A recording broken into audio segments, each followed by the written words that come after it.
والله باش حفص ولا في عشيتكم حيصل حفص ولا في عشيتكم خدينا ساعته يا آره خدينا ساعته خد جونو جيام بيني ما غاب جونو جيام ساعت شودا بعد جونا پنجودا بردی نعيش ساعته ام شاشه سپیتین ام پنجودا بردی خوش ادوره خوش والله ادوره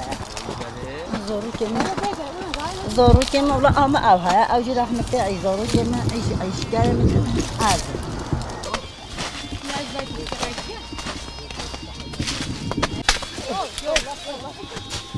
Düşmete ülkesiyle karşı.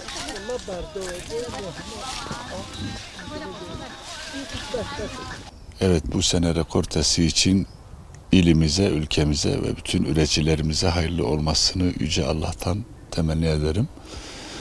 Bu seneki rekorte çok güzel bir rekorte beklerken maalesef aşırı sıcaklık, kışın fıstık iklimine geçmemesi büyük bir ölçüde Siirt fıstık üreticilerini etkiledi. Etkilemesiyle beraber rekorte düşüklüğü bekliyoruz. Daha önce bir ay önce Tarım Orman İl Müdürlüğümüzle yaptığımız bütün ilçelerde ve merkez ilçede rekorte tespiti ve bu yıl çok güzel bir rekorte tespiti yaptık. Rekorte tespiti 15.000 ton kavlak bir fıstık beklerken maalesef son ayda yaşanan çok ciddi bir kuraklıkta bu rekortenin düşeceğine inanıyorum. İnşallah bereketli bir yıl geçmesini bekliyoruz. Kazasız belasız bir yıl bekliyoruz. Bununla beraber merkez ilçede çok ciddi bir hırsızlık olayı yaşıyoruz. Hırsızlık olayı yaşarken üretici ürününü erken toplamaya başlıyor. Ürünü erken toplamanın maalesef ürün kalite kaybını yaşanıyor. Başka bir çaresi de olmadığından dolayı çiftçi de adeta ürünü hırsızlardan kaçırıyor yani. Fıstık Üreticiler Birliği olarak bizim yasalarımız bellidir. 5200 sayılı yasalar, koruma amaçlı bir birlikler değiliz. Onun için Türkiye'deki örnekleri Çiftçi Malları Koruma Dernekleri altında bir yasa vardır. Daha önce çok güzel bir çalışma yaptık. Bütün çiftçileri bir araya getirip merkezdeki özellikle çiftçilerimizi 3 ayrı sınıf yapıp bu ayrı sınıflara ücret belirlerek herhangi çiftçi mallarına 4-5 tane koruma tutup bununla beraber valiliğimizin, il emniyet müdürlüğümüz, jandarmamızın desteği almak üzere yapmak istedik. Başaramadık. Başarmamamızın sebebi budur. Bir kısım çiftçilerimiz bu ücreti ödemeye karşı geldiler. Ya da ücret onlara aşırı geldi. Onun için bir sekteye uğradık desek yerindedir. Bununla beraber Siirt Belediye Başkan Vekilimiz büyük destek vereceğinin sözünü aldık. Tarım Orman İl Müdürlüğümüzün sözünü aldık.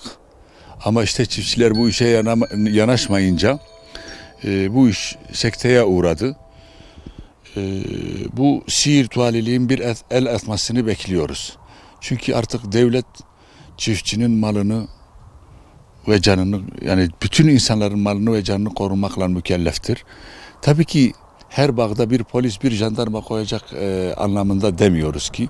Bir önderlik yaparsa devlet, valilik, bir şekilde bir rayına oturursa, bir destek, bir önderlik yaparsa bu her yıl böyle devam edecek. Tıpkı fidan dikimi gibi. Daha önce biliyorsunuz fidan dikimi 2000 yılına kadar çok azdı. Buraya gelen Nuri Okutan valimiz önderliğinde bu işin devamını sürdürebildiği açısından çok büyük bir katkıları vardır. Şimdi bu gelen artık yeni ülke amirlerimizi, valilerimizi, kaymakamlarımızı bu işin sürdürebildiği açısından gerek sulama, gerek koruma, gerek muhafaza, gerek ürün depolama, gerek burada bir öncelik yapmaları. Çünkü Siirt'in geliri, Siirt fıstıktan başka bir şey düşünmüyoruz. Tarımı fıstıkçılığa dayalıdır. Fıstıkçılık olmazsa olmazlardandır. Başka bir yani Amerika'yı keşfetmeye gerek yoktur. Büyüklerimizden ricamız budur. Önderlik yapsınlar bize. Bu bahçenin sahibiyim. Bu sene ürün yani başkanın dediği gibi biraz yanma falan var ürünlerde. Dışında güzel bir şey bekliyorduk. Biraz sanki daha az gelecek gibi. Bakalım hayırlısı. Yananlar artık toplanması gerekiyor yani. Ondan dolayı erkenden aldık. Onun dışında tabii muhafazası da gerekiyor. O muhafaza fazla sabah akşam içinde duramıyorsun. İster istemez erken alıyorsun. Kızaranlar yok, çatlamıyor. Onlar artık çatlamaz. Ondan Bu şekilde dolayı. fiyatı da yarı yarıya. Tabii tabii. Onlar kapalı kalır. Kapalı kaldığı için kalite düşüklüğü olur.